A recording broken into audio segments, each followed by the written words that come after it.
Muy buenos días a todos. El día de hoy estaremos llevando a cabo en este espacio un conversatorio a partir de la siguiente pregunta, problema. ¿Cuál ha sido la evolución del pensamiento crítico en una escuela sostenible? Le cedo el uso de la palabra a los estudiantes de maestría de primer semestre para que den inicio en el siguiente orden. Comenzando con el docente Eduardo Gómez Álvarez, seguido del docente José Rodríguez Rebollo y por último la docente Cielo Paola Dovales Gómez. Adelante. A lo largo de la historia de la educación se ha presentado una lucha constante por determinar el objeto central de estudio. Cada pandilla tiene su rol específico. En la antigua Grecia se tenía el hombre como un sujeto propio de estudio. Luego, durante la Edad Media, se enfocó en la búsqueda de una condición con Dios, de manera que la verdad se fundamentaba en por hacer el bien. Posteriormente, en el humanismo, surge la escuela pública, propiciando así un avance hacia una sociedad más justa y sostenible, y vuelve a enfocarse en el hombre. En la era de la ilustración y el racionalismo, generalmente la educación se centra en la razón, dejando por un lado los valores del ser humano. Y actualmente en la edad, en la educación moderna, se pretende que el individuo sea íntegro, pero a pesar de todo, eh, persiste la educación tradicional o la escuela tradicional o la paideia antigua.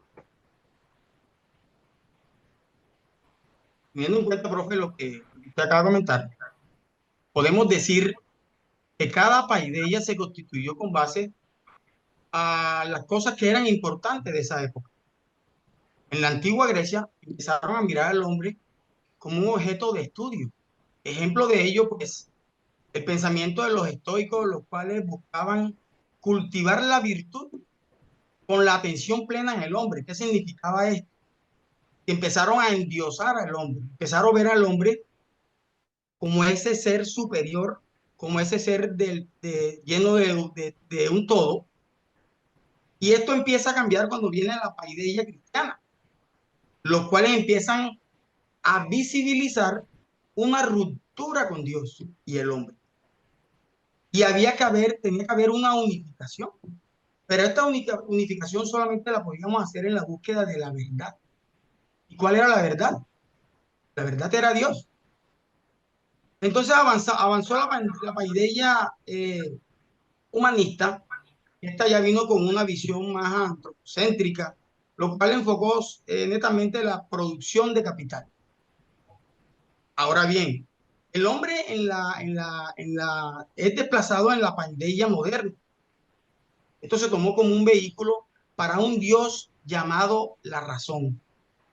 Esta razón entonces empieza a cerrarle las puertas a todas aquellas ciencias no medibles. Resulta para mí bastante inquietante afirmar que en esa era de luces empezó a tejerse como una especie de tiranía, justificado solo con la razón. Vale la pena entonces hacer una pequeña reflexión si todos esos estadios educativos en los cuales el hombre ha estado durante muchos años nos han servido para mejorar o traer algo nuevo en cuanto a los modelos de enseñanza. Esto nos va a entender que nosotros, ¿qué estamos haciendo? Algo que innove a los muchachos para generar entonces una especie de horizonte crítico que pueda decir que estamos estableciendo escuelas sostenibles, basado obviamente en la realidad actual. Hoy en día existe un fenómeno muy preocupante y es que nuestros jóvenes pues no tienen interés por el estudio. Se han dedicado más que todo a trabajar, a la búsqueda de conseguir dinero pensando como si estuviéramos entonces en una imagen, como si estuviésemos en esa época donde el hombre solamente era una máquina de trabajo. Para mi forma de pensar, creo que hemos de pronto olvidado nuestro rol como agentes transformadores, lo cual nos dice en el Enciclios Pandella, donde el docente tiene el poder no solo de aportar conocimiento, sino también de empezar a fomentar la parte crítica, para así desarrollar entonces esta parte humana en los estudiantes. Bueno, complementando lo que dice mi compañero José, inicio haciendo mención de lo que es el pensamiento crítico.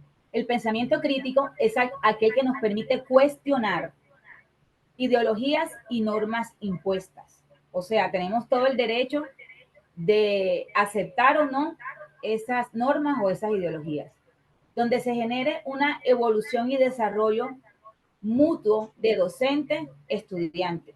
No solamente el que está evolucionando es el estudiante, nosotros también como docentes podemos evolucionar con el pensamiento crítico, favoreciendo el proceso educativo o el proceso de enseñanza-aprendizaje.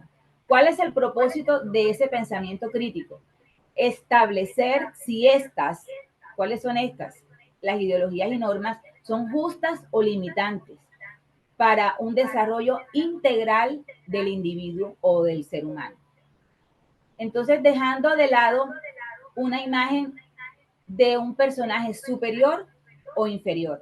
En el caso superior, el docente e inferior, el estudiante. Eso pues se acabaría, ¿no?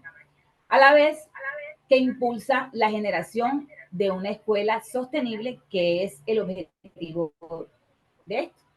Si hablamos de paideia, este es un concepto griego entendido como la manera de dar forma al ser humano, al ser y al quehacer de este ser humano, dándole identidad a una sociedad.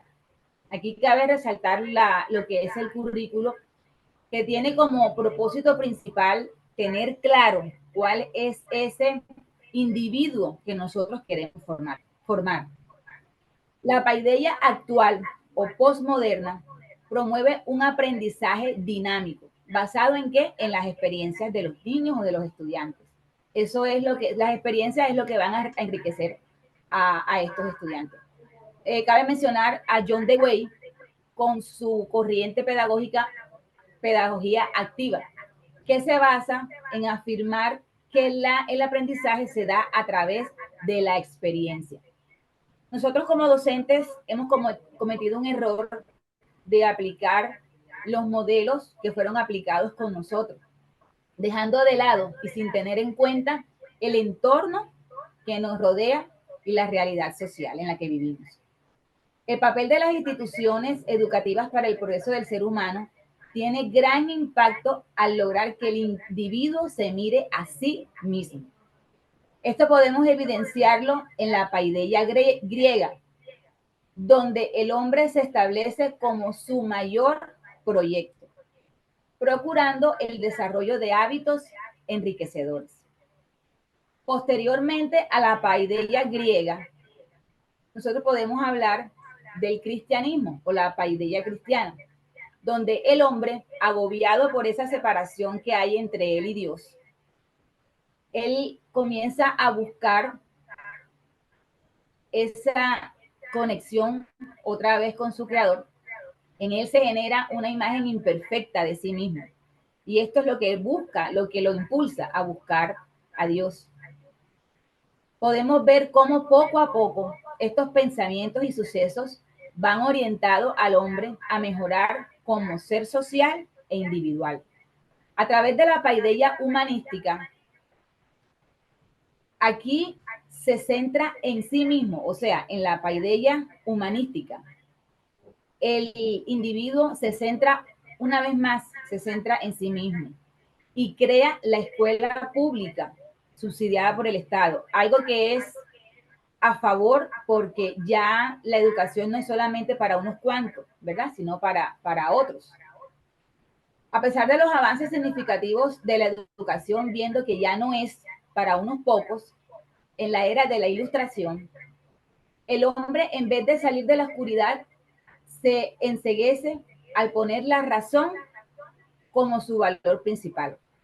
Podemos observar que cada paideia ha influenciado de manera actual de cómo desarrollan nuestros modelos educativos. Resulta conveniente analizar estos, teniendo en cuenta el escenario actual para así saber efectivamente si estamos generando métodos innovadores y sostenibles. Eso es todo. Bueno, con base en todo lo aportado, resulta pertinente reflexionar si actualmente todas estas paideas han servido para la construcción de una escuela sostenible, teniendo en cuenta pues las fortalezas y debilidades de cada una. Muchas gracias a los docentes por su participación el día de hoy. Gracias. Gracias. Gracias.